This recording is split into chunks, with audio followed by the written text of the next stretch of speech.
Hello, my wonderful viewers, and welcome to another episode of Betty Adams Overanalyzes.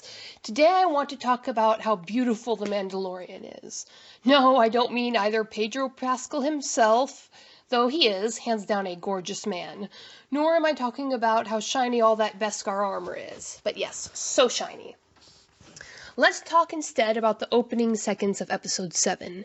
The scene opens to a starscape, brilliant white stars against a black sky. Classic, classy, beautiful. The Razor Crest appears from the bottom of the screen and flies into view nose first. The ship gleams, the starlight blazes on its hull. But the camera isn't just static. The camera pans lovingly over the hull of the Razor Crest. The camera is saying to you, I love this ship, you love this ship, and the cameraman wants to give you more of what you love. This isn't just an establishing shot for the show, for this single episode. This is the camera crew, the directors, the creators of the Razor Crest, all communicating with the fans on a visceral level. They are saying, we are science fiction fanatics. We know we are making a movie for science fiction fanatics. We know that you go online just to look at spaceship art with no story attached to it. We know you follow social media accounts that only post images without stories, images of beautiful spaceships. We know this because we do it too. And we want to give you something that is more than fan service. We want to give you something beautiful, something artistic. We want this moment, this less than 3 seconds, to take your breath away. We want it to fill your breast with the sensation of the divine. The kind of feeling you get on a clear night when you see all the stars for the first time. Please, take this gift. And now the story. This show, it knows how to use visuals. Even when they are showing the dark, gritty reality, they are making sure to not present you with anything repulsive. There's nothing to make even the most sensitive fans squirm with a squicky feeling. This show glories in the beauty of every shot. It chooses to focus on the beautiful. In the very first episode, there is the harsh beauty of an ice world. Brilliant whiteness that burns the eyes and deep blues that seem like cracks in the world itself. This scene is meant to take your breath away, and it works. Then the episode moves on to Navarro and the Mandalorian's covert forge. Again, there is an echo of the blue from the ice world in the flames of the forge. And yet, there is a beauty here, but it's a different kind of beauty. This is dignity. This is the queen in her court, the armor standing there, tall and proud, maintaining her dignity despite everything falling apart around her. She and her fire and the amazing, beautiful Beskar armor that she creates, its beauty riding out of the ashes, the beauty of the phoenix. Then the show moves on to Queel's world and becomes a sweeping desert. Again, the director graces the screen with dignity. Look at the blurgs. These beasts are funny looking to be sure, but have you looked into their eyes? I'm sure you have, because this is what the directors wanted you to do. Their gleam, their skin is healthy, their muscles are strong.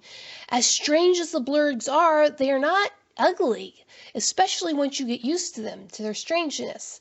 How is a giant piranha not ugly, you ask? Well, as strange as they are, they fit the markers of health that most humans require to call an animal beautiful. Their features are symmetrical. Their eyes are large and clear with dark black pupils and brilliant gold irises. Their skin is even and just as smooth as one expects scales to be. Their breathing is even, and their mouths produce just the right amount of saliva. That may sound funny, but it's an important point. We don't want too much drool, but we don't want a mouth to be dry either, because those are both signs of illness in the animals that we take care of. If you look in their mouths, there are neither too few nor too many teeth for a mouth of that size, and the teeth are reasonably even. They are dangerous when they consider you an enemy, but are capable of being tamed. Hear me out. These are signs that humans are genetically programmed to mark as pleasing, as beautiful. The artistic creators managed these features very carefully with the science of attraction in mind. These creatures are very deliberately designed to be as appealing as much as they are designed to be alien. They are designed to make us look at them and want to interact with them. A side note, I might be a little biased. I am a wildlife ecologist, and I think moose are beautiful, and people will argue with that. with me. So feel free to leave a note in the comments section if you think the blurgs are ugly or adorkable. I think they're beautiful. Then came episode 3, The Sin.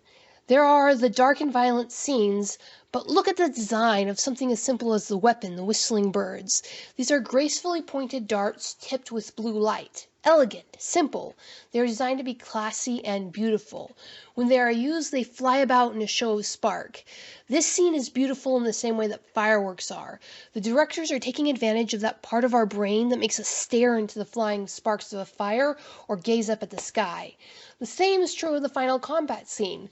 We don't end with the bounty hunters in the dirt shooting guns at each other. We end with fire raining from the sky and explosions and sparks, fireworks basically. And then the last visual impression of the episode is the clouds glowing into a fiery sunset. The next episode opens not with fire, but water. A contrast, but still incredibly beautiful. The gently glowing blue krill are swimming in the cool blues and greens of the ponds. This is a type of beauty that is so deeply attractive to humans that we spend ridiculous amounts of money and resources to maintain it in aquariums in our homes. Something that serves no purpose other than to be beautiful to us, and all of the associated benefits with having beauty around us. The blue, the green, the gently filtered light, this opening scene is pure eye candy. The 5th episode offers us another abrupt contrast, the open beauty of the desert dunes. Again, there is the signature light. There is so much light in this show. There is no fire, there is no water, there is only the light in the sand. The camera pans over the dune much as a documentary might. The town may be dirty and grim, the mechanic might be greasy and disorderly for all that we like her, but the desert is as it has always been. This is the beauty of the endless, at once ever-changing and utterly unchanging.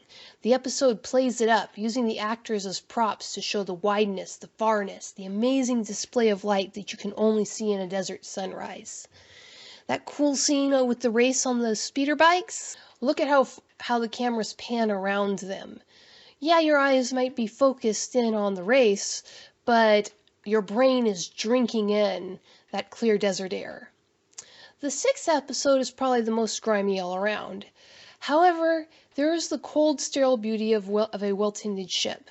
The New Republic transport might be a prison, but it is clean, it is bright, it is orderly. The droids are smooth and shiny. Before everything goes south, the colors are a very specific muted blue and white, something meant to be soothing. This shows that while the Republic might be punishing these people, they're not torturing them. They've given them the most comfortable environment that they can. And then the 7th episode opens with that absolutely glorious shot of the Razor Crest. And something just makes your breath catch, something beautiful.